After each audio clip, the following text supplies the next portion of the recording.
इधर इधर रुकना है।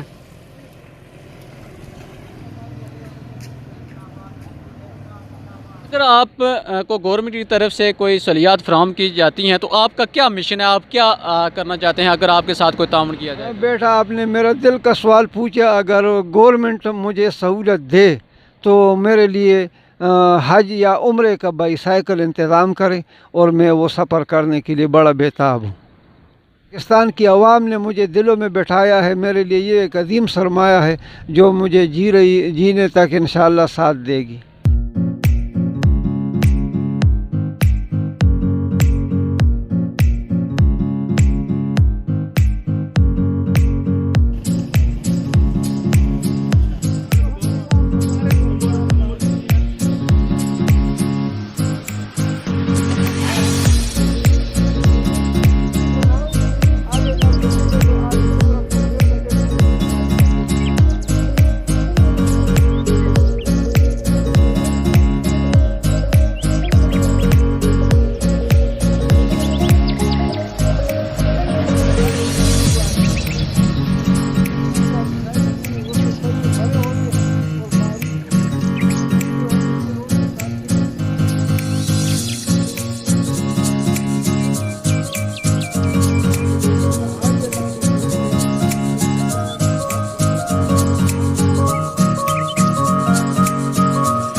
अस्सलामुअलैकुम नाज़रीन, सब तक न्यूज़ के साथ मैं हूं आपका मेज़बान मोहम्मद नदीम चौधरी। आज हम आपको एक ऐसे शख्स से मिलाएंगे जो उम्र के इस हिस्से में साइकिल पर सफ़र तय करके, वाबी से इनका तल्लुक़ है, वहां से ये सफ़र तय करके साइकिल पर ये कोटली आज़ाद कश्मीर की हदूद में दाखिल हो चुके हैं। उनसे मिलवाएंगे आपको और उनसे बात करेंगे, उनसे जानेंगे कि उनका जो मिशन है वो क्या है। इतने दूर से वो उम्र के इस हिस्से में साइकिल पर सफ़र तय करके यहाँ पर पहुँचे हैं और साइकिल में सफ़र तय करने के दौरान उनको किन किन मुश्किलात का सामना करना पड़ रहा है और कितने दिनों में वो यहाँ तक सफ़र तय करके पहुँचे हैं।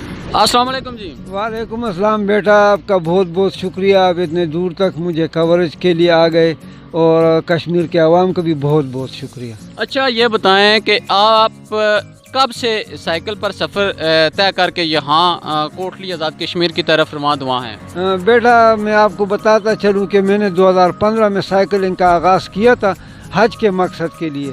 फिर 2016 में मेरे कज़न की शहादत के बाद मैंने अपना लोगो चेंज किया और मैं अंदरूनी मुल्क पाकिस्तान का पुरअमन चेहरा दुनिया को दिखाने के लिए मैंने एक पीस मिशन शुरू किया जो अब तक जारी है, ताकि दुनिया को बता सकूं कि पाकिस्तान का जो ख़ित्ता है ये पुरअमन और मोहब्बत करने वालों लोगों की धरती है। इस सिलसिले में मैंने पूरे मुल्क आज़ाद कश्मीर, गिलगित बल्तिस्तान और क्वेटा तक के मुख्तलिफ टूर किए हैं। ये मेरा जो टूर था ये 18 सितंबर से अस्पंदियार बुखारी जो अटक में हमारे शहीद मदफून है उसके मज़ार से आगाज़ हुआ था। फिर मज़ार कायद पे बरास्ता कोयटा ख़त्म हुआ। 1800 किलोमीटर का सफ़र करने के बाद फिर मैंने इसका दूसरा सिलसिला मलकवाल से शुरू किया, मंडी बहाउद्दीन से, जो आज अल्हम्दुलिल्लाह नक्याल की तरफ रवां दवा है और मैं कोटली के हदूद में पहुंच चुका हूं।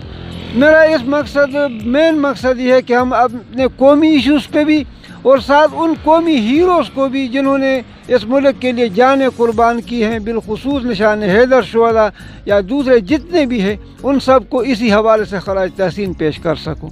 आज का जो आपका साइकिल का सफ़र है ये आप जो मुल्क पाकिस्तान और आज़ाद कश्मीर के हीरो हैं सैफ अली जंजुआ शहीद के मज़ार पर हाज़िरी देने का है। जी बिल्कुल, आप भी मेरे गवाह हैं। मैं पिछले साल भी नकियाल गया था और मैंने वादा किया था कि मैं अगले साल दोबारा आऊँगा। अल्लाह ने ज़िंदगी दी, ताकत दी और मैं अपने वादे के मुताबिक दूसरी भर्ती में भी शिरकत के लिए जा रहा हूँ। और ये मेरी एक मोहब्बत है जो मैं पेश कर रहा हूँ, बेलौस मोहब्बत और पुरखुलूस मोहब्बत। ये बताएं कि आप साइकिल पर सफ़र करते हैं, इतने दूर से आप सफ़र तय करके यहाँ पर पहुँचे हैं, अभी भी आपका सफ़र जारी है, तो आप रात कैसे गुजारते हैं? आपके पास कोई सामान है? क्या क्या रास्ते में मुश्किलात का सामना करना पड़ रहा होगा? आपकी जो उम्र है वो भी काफ़ी ज़्यादा है, अगर जवान को कहा जाए तो वो भी साइकिल पर इतना सफ़र तय नहीं कर सकते। ऐसा क्या जज्बा, क्या आपके अंदर जो आपकी सोच है उसके लिए आप उम्र के इस हिस्से में साइकिल पर सफ़र तय कर रहे हैं? बेटा आपको बताता चलूँ कि ये काम वाकई जवानों का है और मैं चाहता हूँ कि जवान शायद मुझसे मुतासर हो के कोई इस किस्म की मुहिम जुई या इस किस्म की एक्टिविटी शुरू करे जो न सिर्फ पाकिस्तान के लिए मुस्बत हो बल्कि वो साथ साथ कौम के लिए भी मुस्बत हो और दुनिया को पता चले कि पाकिस्तान के जवान शाहीन हैं, इकबाल के शाहीन हैं। और मुश्किलात भी आती है रास्ते में, लेकिन मुश्किलात के बाद जो समर मिलता है वो इतना मीठा होता है कि मैं रास्ते के तमाम मुश्किलात दूर कर देता हूँ और उससे जो मुझे समर मिलता है वो कौम को दिखाता हूँ कि इसके ये फ़वाइद हैं। तो रास्ते में लोगों का आपके साथ कैसा बर्ताव होता है? जब आप गुजरते हैं कहीं पर से तो लोग आपको देखते हैं, तो लोगों का आपके साथ कैसा रवैया होता है? अक्सरियत लोगों का मुस्बत रवैया, अक्सरियत लोगों का, जवानों का अच्छा रवैया। कुछ एक आध मिसिंग हो भी जाए तो उसको मैं इग्नोर इसलिए करता हूँ कि अक्सरियत लोग जो है ना मुझसे मोहब्बत करते हैं और मुझे अकोमोडेट करते हैं, मुझे रिहाइश की भी जगह देते हैं। तो ये सारी वो चीज़ें हैं जो मुझे लेके चलती है। मैं अकेला नहीं चलता बल्कि एक पूरा काफिला मेरे साथ चल रहा होता है। कोई घरों से कोई दुआएं दे रहा है और कोई मुझे फैसिलिटेट कर रहा है। तो ये सारी चीज़ें लेकर तो मैं एक मुकम्मल सफ़र की तरफ निकलता हूँ और वो तकमील तक पहुँच जाता है। ये बताएं, अभी आपकी साइकिल पर सामान आपने बांधा हुआ है, तो इस सामान में क्या क्या आपने रखा हुआ है? इसमें काफ़ी सारी छोटी मोटी ज़रूरत की चीज़ें हैं, जिसमें कपड़े भी हो गए, साइकिल के मरम्मत का सामान, कुछ एक्स्ट्रा चीज़ें जो साइकिल में इस्तेमाल होती हैं। तो ये तकरीबन 10-12 किलो का एक बैग हमारा होता है जो हमारे साथ होता है। इसमें स्लीपिंग बैग भी होता है और ये तकरीबन काफ़ी सारी जगहों पे हमारे काम आ जाता है। ये साइकिल अगर रास्ते में कहीं इसका टायर पंचर हो जाए तो फिर आप क्या करते हैं? कोशिश करते हैं कि इसका एक्स्ट्रा ट्यूब वगैरह डलवा दें, लेकिन हम मरम्मत का काम जानते हैं, इसलिए कि साइकिल चलाने तो थोड़ी बहुत मरम्मत भी ज़रूरी है कि बंदा खुद सीख ले।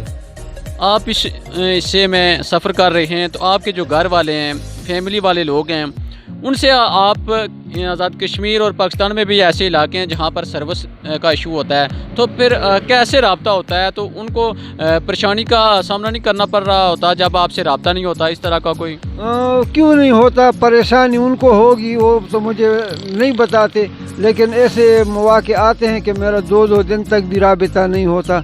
और कभी मैं किसी से सहूलत लेता हूँ कि उनके टेलीफोन या नेटवर्क से घर वालों से राबिता कर लेता हूँ, लेकिन मुश्किलात होती हैं। बस जैसे मैं बर्दाश्त करता हूँ तो मेरे घर वालों को भी अल्लाह ने हौसला दिया है और वो यही समझते हैं कि शायद नेटवर्क नहीं होगी।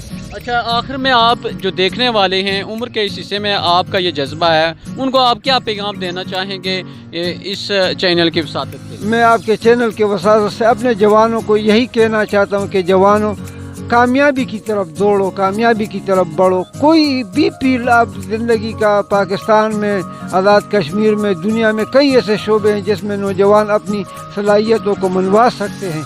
वहाँ जाएं और अपनी सलाहियतों को मनवाएं और दुनिया को बताएं कि पाकिस्तान एक ज़िंदा कौम है और पाकिस्तान के जवान बड़े मेहनती, मुशक्क़त वाले और आगे बढ़ने वाले जवान हैं।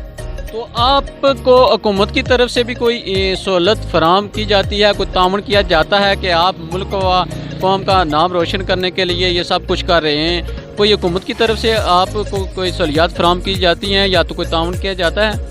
नहीं, गवर्नमेंट जितने भी है, चाहे गिलगित बल्तिस्तान की हो, कश्मीर की हो, चाहे किसी सूबाई हो, कौमी हो, गवर्नमेंट की तरफ से मुझे ज़ीरो सहूलतें मिलती हैं। लेकिन पाकिस्तान की आवाम ने मुझे दिलों में बैठाया है। मेरे लिए ये एक अजीम सरमाया है जो मुझे जीने तक इंशाअल्लाह साथ देगी। اگر آپ کو گورنمنٹ کی طرف سے کوئی سہولیات فراہم کی جاتی ہیں تو آپ کا کیا مشن ہے, آپ کیا کرنا چاہتے ہیں اگر آپ کے ساتھ کوئی تعاون کیا جائے؟ بیٹا آپ نے میرا دل کا سوال پوچھا. اگر گورنمنٹ مجھے سہولت دے تو میرے لیے حج یا عمرے کا بائی سائیکل انتظام کریں اور میں وہ سفر کرنے کے لیے بڑا بےتاب ہوں. 60 سالہ فیروز خان کی آپ نے گفتگو سنی ہے. ان کا کہنا ہے کہ اگر حکومت میرے ساتھ تعاون کرے اور میرا ساتھ دے تو میں عمر کے اس حصے میں سائیکل پر سفر طے کر کے حج کرنے کا خواہشمند ہوں. جس طرح وہ ملک کے جو شہداء ہیں ان کے مزار پر حاضری دے کر ان کو خراج عقیدت پیش کرنے کے لیے ملک کے کونے کونے میں جا کر ان کو خراج عقیدت پیش کرتے ہیں, تو اسی طرح اگر حکومت کی جانب سے ان کے ساتھ تعاون کیا جائے تو ان کی یہ خواہش ہے کہ وہ حج بھی سائیکل پر سفر طے کر کے کرنا چاہتے ہیں. آج ان کا جو سفر ہے یہ آزاد کشمیر کے ضلع کوٹلی کے جو ہیرو ہیں سیف علی جنجوعہ شہید, جن کی برسی آنے والی ہے, اس برسی میں یہ شامل ہونے کے لیے یہ اتنا طویل سفر طے کر کے یہاں پر تشریف لائے ہیں اور ان کے مزار پر حاضری دیں گے. پچھلے سال بھی انہوں نے نائک سیف علی جنجوعہ کی برسی کے موقع پر اس میں شرکت کی تھی اور نائک سیف علی جنجوعہ شہید کو خراج عقیدت پیش کیا تھا. اگر عمر کے اس حصے میں ان کا یہ جذبہ ہے تو ان کا کہنا ہے کہ نوجوانوں کو بھی چاہیے کہ اپنے ملک کا جو مثبت چہرہ ہے وہ پوری دنیا کو دکھانے کے لیے اپنا کردار ادا کریں تاکہ پوری دنیا کو پتہ چل سکے کہ پاکستان اور کشمیر میں بسنے والے لوگ کتنے اچھی اور مثبت سوچ کے حامل ہیں.